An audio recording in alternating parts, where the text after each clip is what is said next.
On a bitter winter night in New Mexico, the land looked like an endless sheet of white. The strong winds howled across the wide plains, carrying snowflakes that stung like needles against the skin. The wooden cabins scattered across the land were covered in ice, and the cattle were huddled together in makeshift barns for warmth. Inside one of those small cabins sat a cowboy named Samuel. He was a man used to silence and long nights. His days were filled with hard work, feeding cattle, mending fences, and keeping the fire alive. Tonight he sat close to his fireplace, listening to the crackle of the burning logs. The warmth inside gave him comfort, but outside the storm was wild and unforgiving. Samuel leaned back in his chair, his hat pulled low over his brow. He had always lived alone, never married, and never had children. People in town said he liked his own company more than anything else. But he didn't mind. Solitude was his friend. The land was enough for him. Still, even a man who enjoys being alone sometimes feels the weight of silence. The whistling wind outside reminded him of that. It was like the voice of the wilderness calling and crying. As he prepared to add another log to the fire, he thought he heard something unusual. At first he ignored it. The storm was loud, and sometimes the wind made strange sounds. But then faintly he heard it again. A voice. It was soft, trembling, almost too weak to carry through the wind. Samuel froze, his hand still holding the log. He listened hard. There it was again.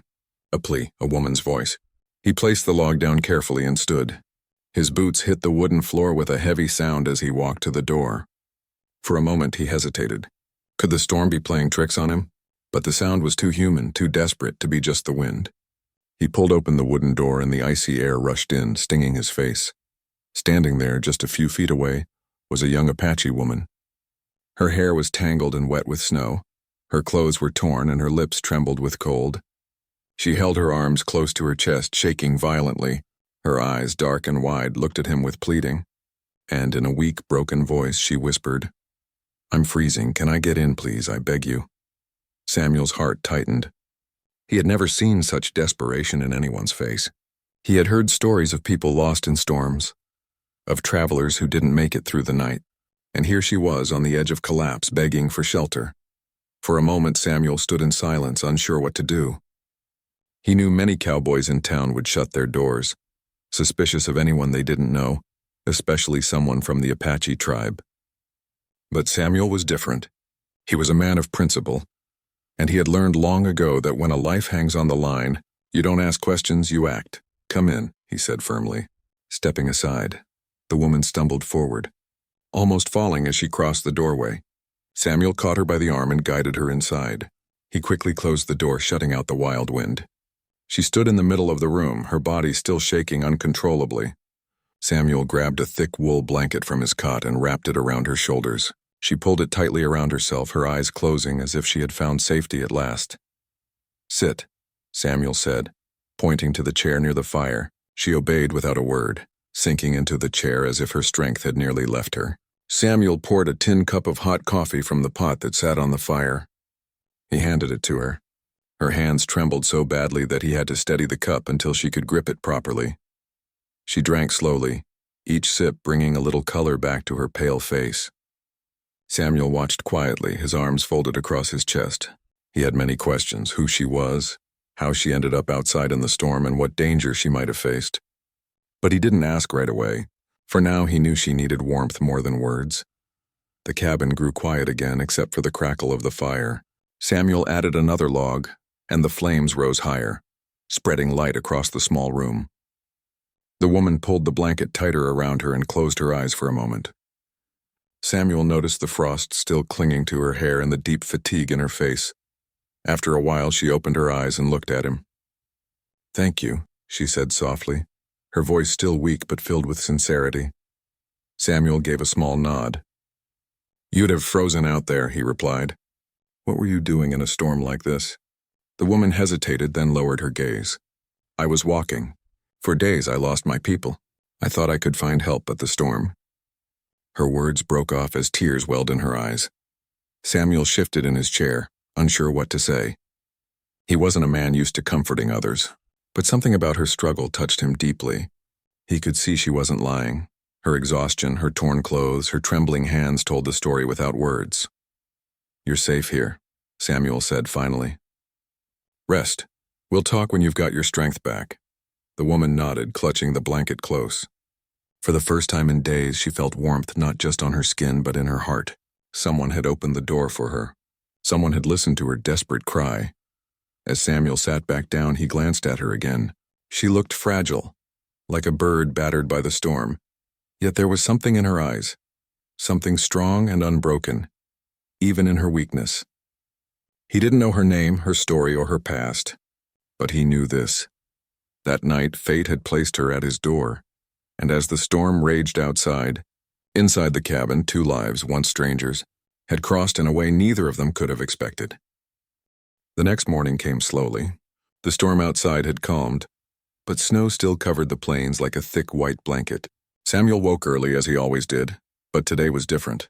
He was not alone in the cabin. He glanced toward the chair near the fire. The woman was still there, wrapped in the heavy blanket, her face peaceful at last. She looked young, but the lines of hardship were clear on her face. She had the look of someone who had walked too far and suffered too much. Samuel put more wood into the fire so the warmth would not fade. The crackling sound woke her gently. Her eyes opened slowly, and for a moment she looked confused, as if she had forgotten where she was. Then she remembered the night before, the cold, the knocking at the cowboy's door, and his kindness in letting her in. "You're safe," Samuel said in his calm, steady voice. "It's morning now." "The storm's passed." She sat up slowly, pulling the blanket tighter around her shoulders. "Thank you," she whispered again. "You saved me." Samuel nodded and poured her a fresh cup of hot coffee. He placed it in her hands, and this time she held it without shaking as badly as the night before. She drank carefully, the warmth reaching deep inside her tired body. "What's your name?" Samuel finally asked. The woman looked at him for a moment before answering. "Ahyoka," she said softly. Her voice carried a gentle strength even though she was still weak. "It means she brought happiness in my people's language." Samuel repeated the name slowly, as if to honor it. "Ahyoka." She nodded, a faint smile touching her lips for the first time since he had seen her. He leaned back in his chair, his eyes studying her carefully. "How long were you out there in the storm?" "Too long," she replied. "I was walking for days. I lost my family. We were traveling, but I was separated from them. I thought I could find them again, but the snow came. I tried to keep moving, but my body was failing. When I saw your cabin, I prayed it wasn't empty. If you hadn't opened the door." Her voice trailed off, but the fear in her eyes told the rest of the story. Samuel didn't interrupt. He listened. He wasn't a man who wasted words, but he knew how to hear someone's truth. "You'll stay here until you're strong enough to travel again," he said finally. His tone was firm, leaving no space for argument. "No one should be walking alone in this weather." Ahyoka lowered her head, tears shining in her eyes. She had not expected such kindness. Many men she had met in the past were not so welcoming, especially to someone from her people. She knew he had taken a risk by letting her in, but he had done it without hesitation. The day passed quietly. Samuel gave her a little food, some bread, beans, and a bit of dried meat. It wasn't much, but it warmed her. She rested often, her body still recovering from the cold. Whenever she was awake, Samuel noticed how her eyes followed everything in the cabin, from the way he chopped wood to how he prepared his tools. She seemed to notice details others might miss. In the afternoon, she spoke again, her voice stronger now. "Your fire kept me alive. It felt like the sun came back when I sat here." Samuel gave a small smile. "Fire keeps a man going through winter. Same for cattle, same for people. Out here, without it, nothing survives." Ahyoka nodded. "In my family, my mother taught me to make fire from stones and dry leaves. She said fire is a gift from the earth. It can save or destroy. It depends on how we use it." Samuel found himself listening with real interest. He had never spoken much with an Apache woman before. The stories he heard in town were mostly harsh, filled with prejudice. But sitting here listening to her, he realized how little truth there was in those tales. She spoke with wisdom that came from experience, not from books or rumors. As the evening came, Samuel showed her how to mend a tear in the wool blanket. His hands were large and rough, not made for small stitches, but he managed. Ahyoka smiled at the way he worked and offered to help. She pulled the blanket closer and carefully sewed the edges with neat, strong hands. Samuel watched her skill and nodded with respect. "You know much," he said. "My people teach us to survive with what we have," she answered. We cannot waste. We cannot wait for others to save us. But sometimes, she paused, looking into the fire, sometimes help comes when we least expect it. The next morning, Ahioka insisted on helping with chores around the cabin. She followed Samuel outside into the cold, though the storm had passed. The air was sharp, and her breath turned white in the morning light. Samuel tried to tell her to rest, but she shook her head firmly. I cannot sit while you work, she said. I must do something. Together they checked the barn where the cattle huddled. Ahioka surprised Samuel by calming one of the restless animals with a soft touch and quiet words in her language. The cow, which had been stamping its feet, grew still as if it understood her. Samuel raised an eyebrow, impressed. You've got a way with them, he remarked. My father taught me, she said simply. Animals feel our hearts. If we fear, they fear. If we calm, they calm. Samuel didn't say much, but inside he respected her more with each passing hour. She was not just a guest in need, she had skills, strength, and dignity. Later, when they returned to the cabin, Samuel gave her a small task, grinding corn. She did it with steady hands, humming a soft tune from her tribe. The sound filled the cabin with warmth, something Samuel had not felt in years. That night, as they sat by the fire again, Ahioka shared more of her story. She spoke of her family, how they had faced hunger during the long journey and how the snow had scattered them. She did not know if they were alive or if they had found shelter. Samuel listened quietly, his face unreadable but his heart heavy with the weight of her words. You are strong to have come this far, he finally said. She looked at him, her eyes shining in the firelight. No, she said softly. I was weak last night. If you hadn't opened your door, I would not be here. It is your kindness that gave me strength. Samuel shook his head. Sometimes kindness is just what people owe each other. You'd have done the same. Ahioka smiled faintly, but in her heart she knew that not many men would have chosen as he did. She had seen the suspicion and fear in others' eyes before. Samuel was different. That night, as the fire burned low and the wind whispered outside, both of them sat in silence. Two strangers brought together by the storm. They did not yet know what the days ahead would bring, but they felt the first stirrings of trust between them. And in that quiet cabin, warmed by the flames, Ahioka felt for the first time in many days that she was no longer alone in the world. The days passed slowly but peacefully inside Samuel's cabin. The storm had left the land white and quiet, but life had to continue. Samuel had always been a man of routine. He rose with the sun, tended to the cattle, and returned to his chores in the cabin. Now with Ahioka by his side, the routine felt different. There was another rhythm in his days. Where there had once been silence, there was now soft conversation, the sound of her humming, or the quiet laughter that came when he tried to show her some cowboy tricks she found amusing. By the third day, Ahioka's strength was returning. Her cheeks no longer looked pale, and her hands did not tremble as much when she worked. She insisted on helping Samuel with daily tasks, even though he told her more than once that she should rest. But she shook her head firmly. I cannot take without giving, she said. It is not our way. So she worked. She helped gather firewood, even though the snow made it difficult. She swept the floor of the cabin with care, as if it were her own home. She cooked with the little food Samuel had, adding touches of her own knowledge, using herbs she carried in a small pouch at her waist. Samuel was surprised at how much flavor she could create from simple beans and cornmeal. For the first time in years, his meals tasted like more than survival.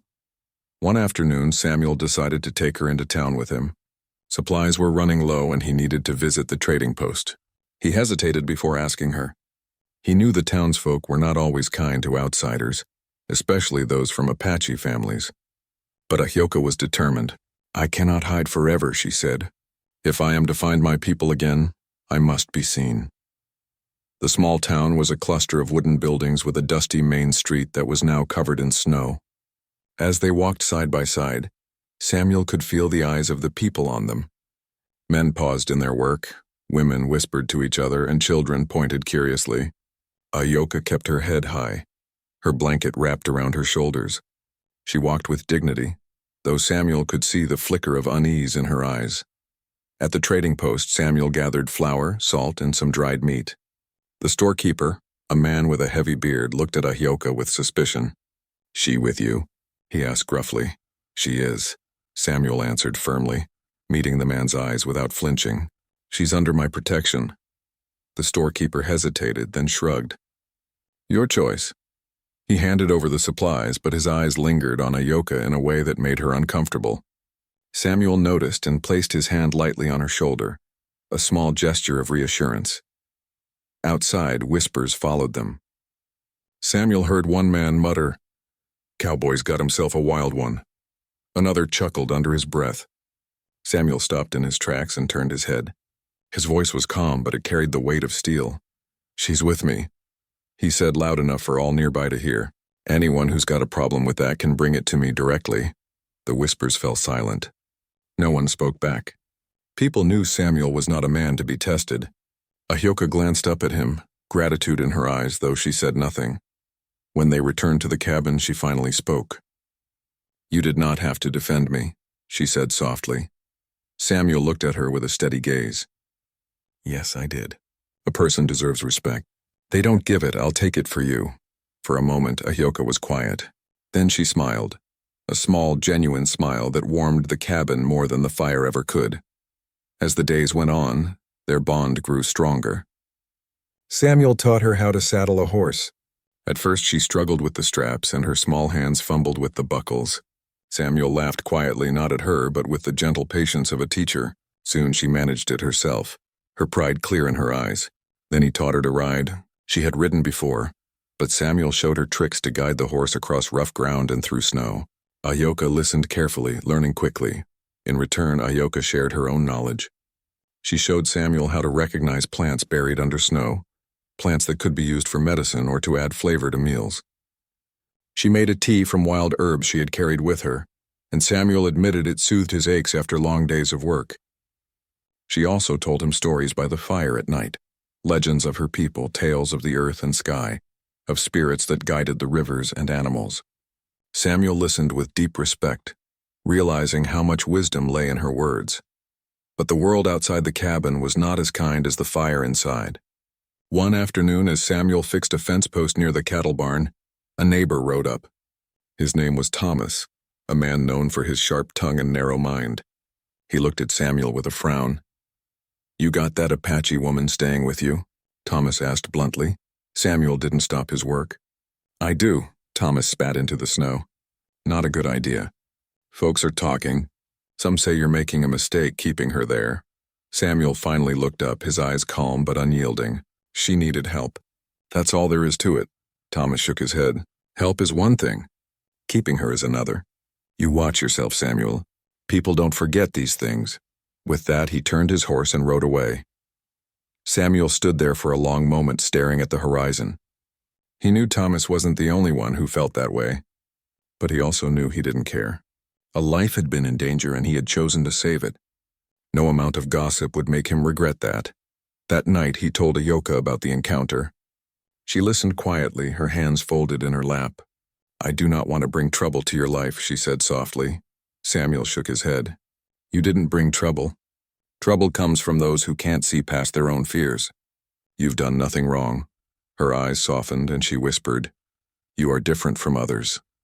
Samuel said nothing more, but inside he felt a weight he had carried for years, slowly lifting. For once he wasn't just living for himself. As winter pressed on, the bond between them deepened. They worked together, ate together, and sat by the fire every evening. Sometimes they spoke, sometimes they didn't. But in the silence, there was a comfort, an understanding that didn't need words.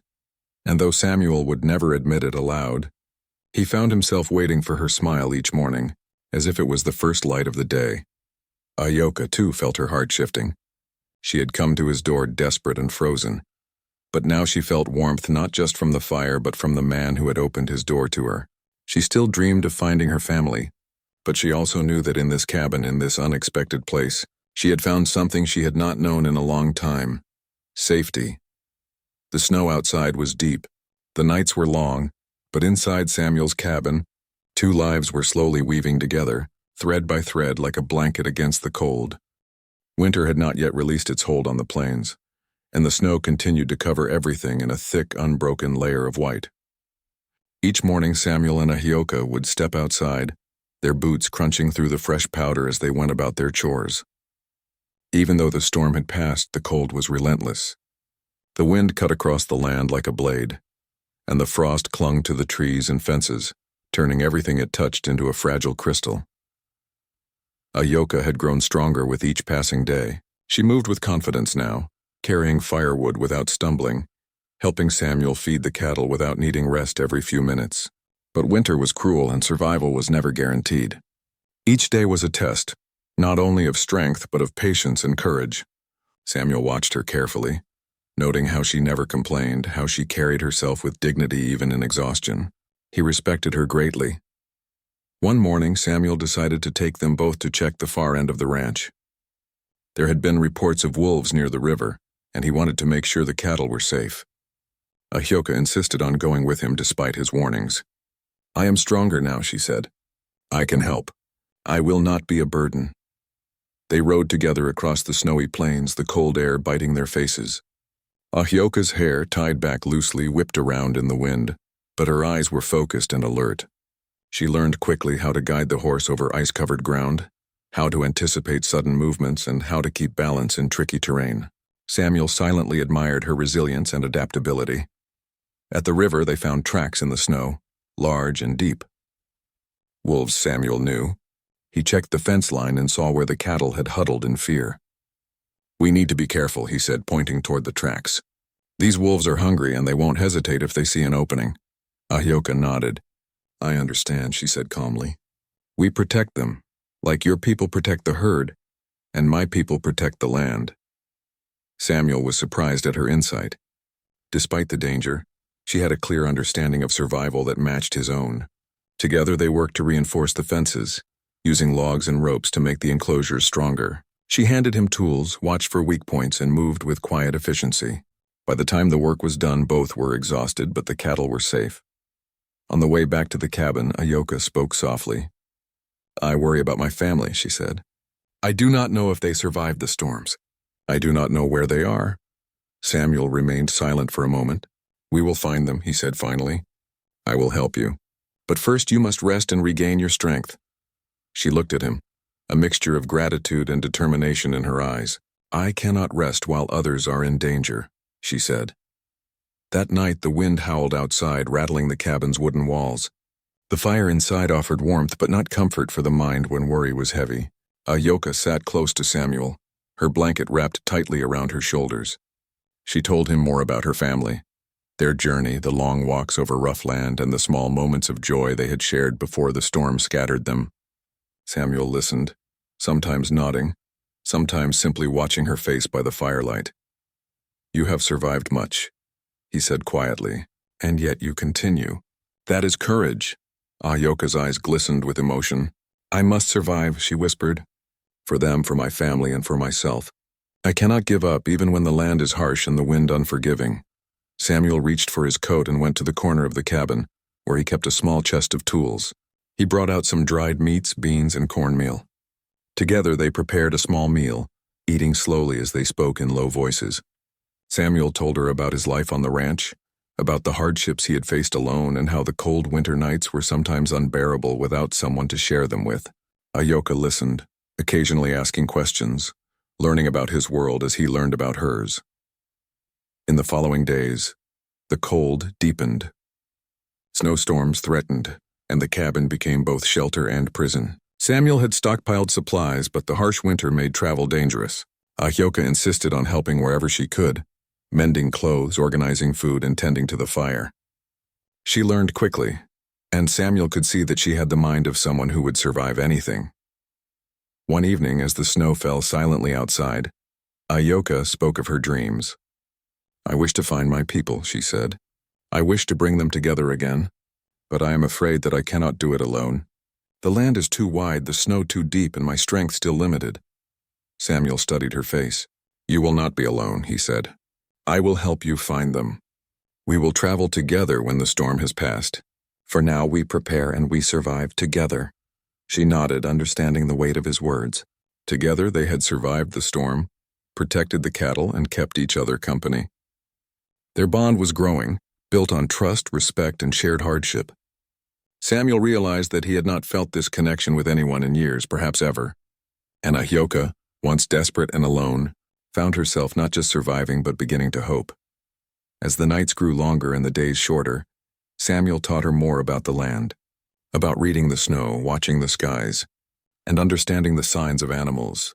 Ayoka shared her knowledge of herbs and survival, teaching Samuel about plants hidden beneath the snow and how to use them for medicine or flavor.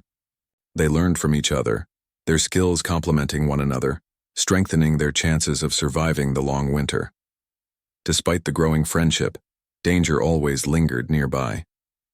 Wolves prowled, ice threatened, and neighbors whispered their disapproval. Samuel ignored the whispers, but he knew the world outside would not always accept her presence. Ayoka sensed it too, yet she refused to retreat. She had come too far to give up now. One day, while repairing a fence, they were approached by a rider from the nearby town. It was Thomas, the man who had spoken against them before. He dismounted and walked over, a frown etched on his face. "Still keeping her around?" he asked. Samuel nodded calmly. "Yes, she is under my protection." Thomas shook his head. "People are talking. Some say you're making a mistake. This could bring trouble." Samuel met his gaze steadily. "This is no mistake. The life needed saving and I saved it. If anyone has a problem, they come to me." Thomas frowned, muttered something under his breath, and left. Samuel turned back to Ayoka, who had been watching quietly. "Do not worry about them," he said softly. "We know what is right." Ayoka smiled faintly. She had faced danger and prejudice before, but Samuel's words gave her courage. They returned to the cabin together, the snow crunching beneath their boots. Each step a reminder of the distance they had traveled, physically and emotionally. Inside, as the fire burned brightly, they shared stories and plans. Ayoka spoke of finding her family, of the places she remembered, of the rivers and hills they had crossed. Samuel listened, offering guidance and support. He realized that their journey together was far from over, and yet they were ready to face whatever came next. As the night grew deep, the cabin quiet except for the crackling fire, Samuel and Ayoka sat together. Outside, the world was harsh and cold, but inside, a bond had formed stronger than the winter itself. They were no longer just a cowboy and a desperate woman. They were companions, partners, and friends bound by trust, survival, and hope. The winter would continue, the plains would remain unforgiving, and dangers would still be near. But Samuel and Ayoka had each other, and that they both knew was enough to face the days ahead. Spring finally began to arrive on the plains, slowly melting the thick blanket of snow that had covered the land for months. The cold wind softened, and the first signs of green appeared among the white and brown of the thawing earth. Samuel and Ayoka stood at the edge of the ranch, looking at the horizon where the snow met the sky. The world felt different now, alive again, full of possibility. Ayoka had regained her full strength. She moved with ease, her steps confident and her eyes bright with hope. Samuel watched her, a quiet pride in his heart. She was no longer the desperate, shivering woman who had appeared at his door months ago. She had grown stronger not only in body but in spirit. She had survived the storm, learned the ways of the ranch, and built a bond with Samuel that neither of them expected. "We should start soon," Samuel said, breaking the silence. "The rivers are still high from the melting snow, but the trails will open. We'll find your family." Ayoka nodded. "I am ready. I have waited for this for so long."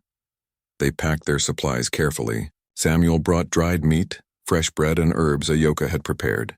They saddled their horses and checked the fences one last time, ensuring the ranch would be safe in their absence. The cattle huddled near the barn, watching them leave with quiet curiosity. The plains, which had seemed endless in winter, now seemed alive with new possibilities, the soft green shoots signaling hope and renewal. Their journey began slowly. The snow melted into streams that flowed across the plains, and the mud made travel difficult. Samuel and Ayoka worked together to guide their horses, crossing small rivers and climbing hills that were slippery with thawing ice. Ayoka's knowledge of the land was invaluable. She pointed out hidden paths, safe crossings, and plants that could be used if they needed extra food or medicine. Samuel, in turn, taught her how to read the sky, watch for approaching weather, and find shelter when needed. As they traveled, Ayoka shared more stories of her family. She spoke of her younger siblings, of her mother's gentle hands, and of her father's wisdom. Samuel listened quietly, sometimes nodding, sometimes offering advice. He learned about her tribe's traditions, their respect for the land, and their belief in helping one another. Ahyoka had grown up learning how to survive in harsh conditions, and it showed in her resilience and courage. Days passed, and they encountered signs of other travelers, footprints in the mud, smoke from distant fires, and sometimes traces of animals they needed to avoid. Ahyoka's eyes were always alert, her mind calculating the safest paths. Samuel admired her vigilance, recognizing that her instincts were as sharp as any seasoned tracker's. Together, they navigated the land, careful but determined, driven by the hope of reunion. One afternoon, they came across a small ridge overlooking a valley. Smoke rose gently from several fires in the distance. Ahyoka's heart leapt. "It could be them," she whispered. "It must be them." They moved carefully, descending into the valley. As they approached, figures emerged from the fires. People wrapped in blankets, their faces weary from travel and cold. Ahyoka recognized her family immediately. Her mother, her father, and her siblings ran toward her, tears streaming down their faces. She dropped her pack and ran to meet them, her voice breaking with emotion. "Mother, father," she cried. Her family enveloped her in their arms, holding her tightly. Samuel stayed back, watching the reunion with quiet satisfaction. He had promised to help her, and now he had fulfilled that promise.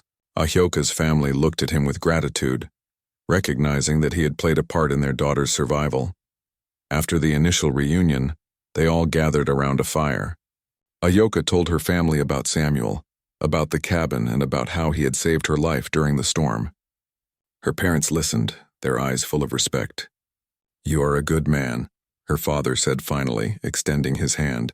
Samuel shook it, a small smile on his face. He did not speak much, but his actions had spoken louder than words ever could. In the following days, Ahyoka's family prepared to continue their journey together. Samuel assisted them with supplies and guidance, showing them safer paths and sharing knowledge he had learned about the plains. Though he would not travel with them beyond the valley, he felt a sense of peace knowing they were no longer alone and vulnerable. Before parting, Ahyoka approached Samuel. Her eyes were bright, filled with tears of gratitude.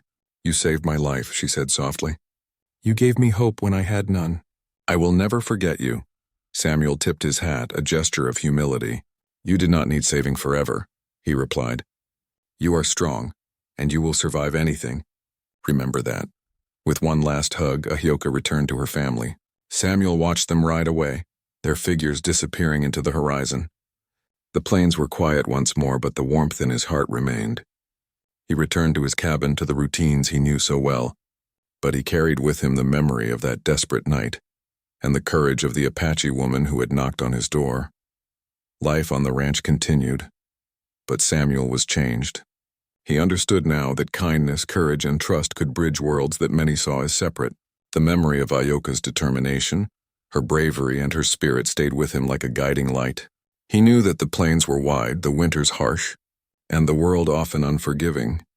But there was always hope, and there were always people worth helping. And somewhere on the plains, in the warmth of a reunited family, Ahyoka told her siblings the story of the cowboy who had saved her life, who had shown her that even in the coldest night, compassion could shine brighter than any fire.